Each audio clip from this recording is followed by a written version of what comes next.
اگر سرکار کی لعنت پھر رحمت بدل جاتی ہے، اس کا مطلب صحابہ کو گالیاں دینا پھر بڑا کار خیر ہوا؟ نہیں، صحابی کی شان میں کوئی برائی بیان کرنا انتہائی بدبخت اور خدا کی رحمت سے دھتکارے ہوئے آدمی کا کام ہے۔ ہم اہل سنت ہیں، ہم نبی پاک علیہ السلام کے کسی صحابی کے بارے میں نہ بدگوئی کو حلال سمجھتے ہیں، نہ کرتے، نہ کرنے دیتے ہیں۔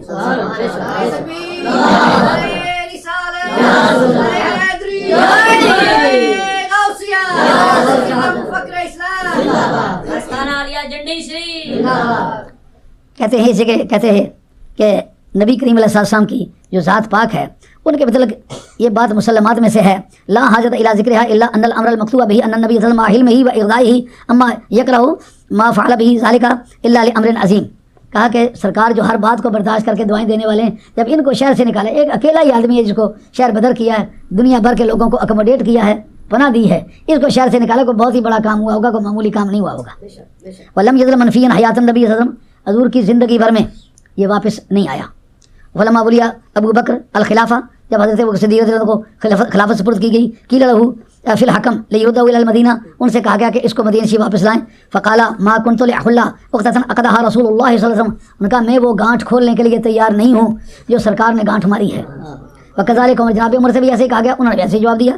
فلما ولی عثمان رضی اللہ عنہ الخلافہ ردہ، جب حضرت عثمان غنی رضی اللہ عنہ کو خلیفہ بنایا گیا، وہ اس کو واپس لائے، اور صرف واپس نہیں لائے بلکہ اس کو اپنی بیٹی کا رشتہ بھی دیا۔ صرف اس کو رشتہ نہیں دیا بلکہ اس کو اپنا میر منشی بنایا، اس کو جنرل سیکرٹری اپنا بنایا۔ یہ عملاً تو وہ آدمی خلافت کے کام کرتا تھا، قانون کے طور پر ان کو استعمال کرتا تھا۔ پھر وہ باغ فدق جو حضرت سیدہ کے مطالبے پر نہیں دیا گیا تھا، وہ اس کو دیا گیا تھا۔ پھر 4 لاکھ سالانہ مال گزاری افریقہ کی حضرت عثمان غنی رضی اللہ عنہ کے دور حکومت میں، دور خلافت میں اس کو دی جاتی تھی۔ یہ وہ آدمی ہے۔ اب یہ کہ ایک صحابی نے ایسا کام کیا ہے، صحابی خلیفہ رسول ہیں، خلیفہ برحق ہیں، اور یہ معاملے خدا کی بارگاہ میں پیش ہونے والے ہیں۔ ہم ان کے بارے میں نہ کوئی کمزور رائے رکھتے ہیں، نہ ان کا ذکر برائی سے کرتے ہیں، مگر اس آدمی نے ایکسپلائٹ کیا ہے اسلامی حکومت کو۔ اور ان سے پوچھا گیا آپ نے ایسا کیوں کیا؟ انہوں نے کہا میں نے سرکار سے گزارش کی تھی، سرکار نے وعدہ کیا تھا واپس آؤں گا۔ سرکار کے صحابہ نے کہا کہ حدیث متواتر کے مقابلے میں خبر روایت قابل قبول نہیں ہے، اسی پر ان کے حالات خراب ہوئے، اور یہی باعث بنا ہے ان کے شہادت کا۔ اب دیکھیے شاہ عبد العزیز صاحب محدث دہلوی، ان کا فتاوی عزیزیہ، اس کا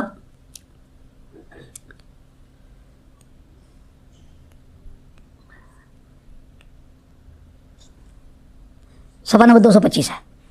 صفحہ نمبر 225 پر جو انہوں نے لکھا ہے اس کو اردو زبان میں پڑھتا ہوں، تاکہ میرے پاس پرشین کا بھی ہے لیکن پرشین کا میں پڑھتا نہیں، دیکھ اردو سارے سمجھتے ہیں۔ اس میں سوال ہوا حضرت معاویہ رضی اللہ تعالیٰ عنہ و مروان کو برا کہنے کے بارے میں اہل سنت کا کیا ثابت ہے؟ جواب، اہل بیت کی محبت فرائض ایمان سے ہے، نہ کہ لوازم سنت سے۔ ہاں، وہ کہتے ہیں اہل بیت کی محبت جو ہے فرائض ایمان سے ہے، نہ کہ لوازم سنت سے۔ اور یہی بات ابن تیمیہ نے جو کتاب لکھی ہے حقوق اہل البیت، اس کے اندر 5.25 پر یہ بات لکھی ہے کہ یہ جو حضور کی اہل بیت ہے ان سے محبت جو ہے یہ لوازم سنت سے نہیں ہے، یہ فرائض الہیہ سے ہے۔ کفاکم من عظیم القدر انکم من لم یصلی علیکم لا صلاۃ لہ یا آل بیت رسول اللہ حبکم فرض من اللہ، یہ امام شافعی کا عقیدہ ہے۔ اور محبت اہل بیت سے ہے کہ مروان علیہ لعنت کو برا کہنا چاہیے، ہاں، اور محبت اہل بیت سے ہے کہ مروان کو برا کہنا چاہیے، ہاں جی۔ یہ شاہ عبد العزیز صاحب ہیں، دیوبندیوں کے بھی استاد ہیں، بریلویوں کے بھی استاد ہیں، اور اس سے دل بیزار رہنا چاہیے۔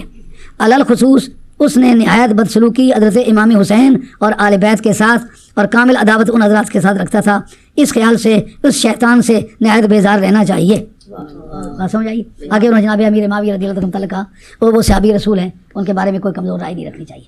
یہ موٹی موٹی باتیں تھیں جو میں نے آپ کو بتا دی ہیں۔ جناب سیدہ عائشہ طیبہ طاہرہ جو فقیہ ہیں، سرکار نے فرمایا خذوا ثلثا دینکم من هذه الحمیرہ، جس نے دین سیکھنا ہے ٹوٹل دین کا 2/3 اس اکیلی سے سیکھا جا سکتا ہے۔ اس وقت پوری روئے زمین پر اسلام کا 1/3 جاننے والا کوئی نہیں ہے۔ سرکار کی بارگاہ میں 9 برس بیوی بن کے رہی ہیں، اتنا علم اللہ تعالیٰ نے جناب سیدہ کو دیا کہ کل اسلام کا 2/3 اکیلی حضرت سیدہ سے حاصل کیا جا سکتا ہے۔ دوستو اتنی محنت سے آپ کے لیے اسلامک انفارمیشن پیش کر رہا ہوں، آپ سے ریکویسٹ ہے، اپیل ہے کہ ہمارے چینل کو سبسکرائب ضرور کریں اور اپنے دوستوں میں شیئر بھی کریں۔